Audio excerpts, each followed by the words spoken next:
Hi there, my name is Cameron Conaway. Welcome to 3-Minute Reframe. For new subscribers, 3MR is where I share perspectives that have helped me live with more clarity and courage.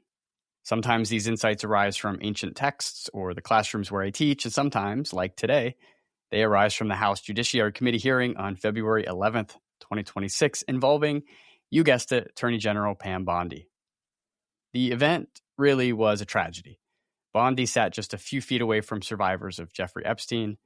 Throughout the hearing, she was given multiple opportunities to simply turn around, to look these survivors in the eye, and to acknowledge their existence. She refused.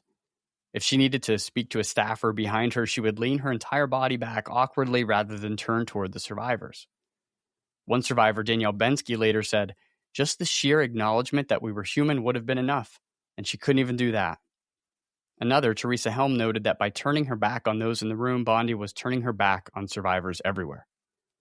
As a survivor of child sexual abuse myself, I watched this pathetic performance of Trump loyalty with a mix of burning anger and deep curiosity. The anger was especially fueled by the disgusting way in which a corrupt administration showed who it cares for most. In the latest tranche of Epstein files, we all saw the names of some of the world's wealthiest people redacted, while the names of some survivors, who literally asked that their names not be mentioned, were published for all to see. But as my anger burned, so did my curiosity. I kept wondering, why couldn't she turn around? It's easy and perhaps warranted to look at Bondi and conclude she is simply soulless. If you need some validation on that belief, just head over to the comment section of most videos of her performance at the hearing. Now, I can't independently verify whether or not she has a soul, but I can say that her public display of cowardice caused me to think about my own cowardice, to think about a hard truth, that I know what it's like to lack the courage to face something. Maybe it's a bad habit we can't kick, or the deep roots of that habit. Maybe it's the hard conversation we need to have with ourselves or others, but can't. Maybe it's even having the courage to face a past behavior we aren't proud of so we can forgive ourselves for it and try to move on. As Brian Stevenson, founder of the Equal Justice Initiative, reminds us, each of us is more than the worst thing we've ever done. So the reframe. The next time you find yourself pointing a righteous finger, as I did with Pam Bondi, pause to see if the seed or some small part of what you are pointing at also lives in you.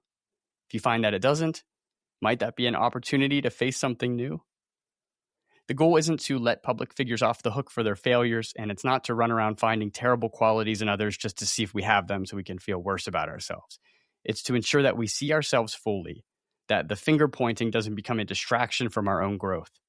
In his poem, Please Call Me by My True Names, Thich Nhat Hanh writes about being both the sea pirate and the 12-year-old girl abused by that pirate. It's a suggestion that by seeing the fuller picture of ourselves, the parts we loathe, the parts we love, and the worlds in between, we can be more conscious about which parts of ourselves to nurture. When it feels safe, give this a shot. If something in today's 3MR resonated, I hope you'll consider forwarding it to someone who may benefit. You'll hear from me next week.